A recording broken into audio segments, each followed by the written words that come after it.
Secretary గారు, DG గారు, కమిషనర్లు మీరు ఒక గ్రూప్ క్రియేట్ చేసుకొని ఎప్పటికప్పుడు ఆ గ్రూప్లో మీరు డిస్కషన్ చేసుకొని ఇన్స్ట్రక్షన్స్ ఇవ్వడానికి కూడా అవసరమైన దీంట్లో కూడా మీరు ఒక కోఆర్డినేషన్ లాగా ఉండాలి. ఎందుకంటే ఒకసారి ఫోన్లో కలుస్తారు, కలవరు, లేకపోతే సిగ్నల్ బ్రేక్ అయ్యి ఇదయ్యి ఏదైనా ప్రాబ్లం వస్తే కూడా మీరు ఒక గ్రూప్ క్రియేట్ చేసుకొని డిజాస్టర్ మేనేజ్మెంట్ కోసం నెక్స్ట్ 72 అవర్స్ని అడ్రస్ చేయడానికి అవసరమైన ఒక గ్రూప్ క్రియేట్ చేసుకోండి. కన్సర్న్ మినిస్టర్స్ అందరూ అందుబాటులో ఉంటారు, నేను కూడా అందుబాటులో ఉంటాను.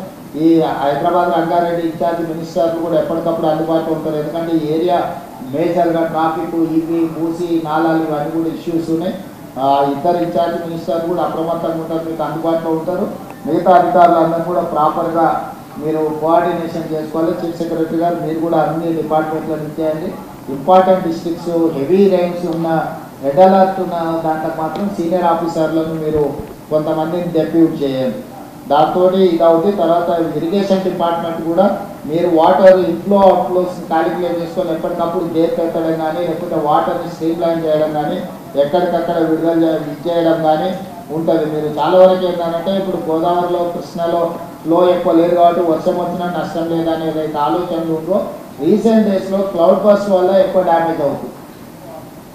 వాటిని అప్రమత్తంగా ఉండాలి. ఇప్పుడు అత్యధికంగా మన సిస్టమ్ అంతా 24 గంటలకు 2 సెంటీమీటర్ల వర్షం కురిస్తే సరిపోయే వ్యవస్థ ఏర్పాటు చేసుకున్నాం మనం పట్టణాలలో.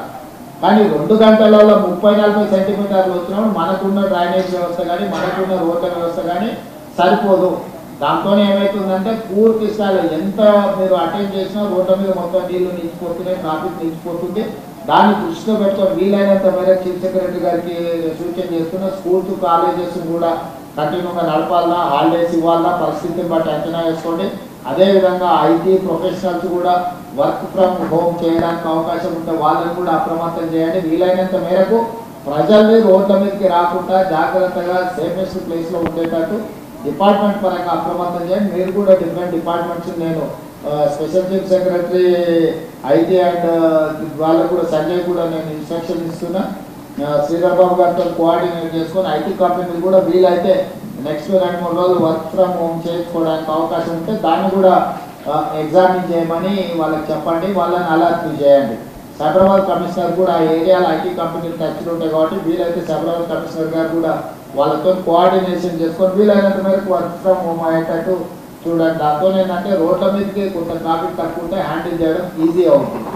స్కూల్స్ అండ్ కాలేజెస్ కూడా పరిస్థితి బాగాలేకపోతే అవసరమైతే సెలవులు ప్రకటించైనా 2 రోజులు వాటిని స్ట్రీమ్ లైన్ చేసుకోవడానికి అవసరమైన వాటిని కూడా మీరు చర్యలు తీసుకొని ఇచ్చేయండి. దీని ప్రకారం ఏ చిన్న ప్రాణ నష్టం, ఆస్తి నష్టం, పశు సంపద నష్టం ఎలాంటివి జరగడానికి వీల్లేదు. జంట నగరాలలో పాత భవనాలు ఏమైనా ఉంటే కూడా జనాలు అక్కడ నుంచి ఖాళీ చేయించండి.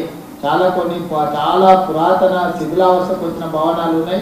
ఈ అత్యధికంగా వర్షపాతం ఉన్నప్పుడు కూలిపోయి దాని కింద ప్రజలు చనిపోయే అవకాశం ఉంటుంది కాబట్టి అట్లాంటివి ఏమైనా ఉంటే మీ జోనల్ కమిషనర్స్ని, డెప్యూటీ కమిషనర్స్ని కూడా అప్రమత్తం చేసి ఆ ప్రాంతంలో ఎవరిని లేకుండా ఖాళీ చేయించండి.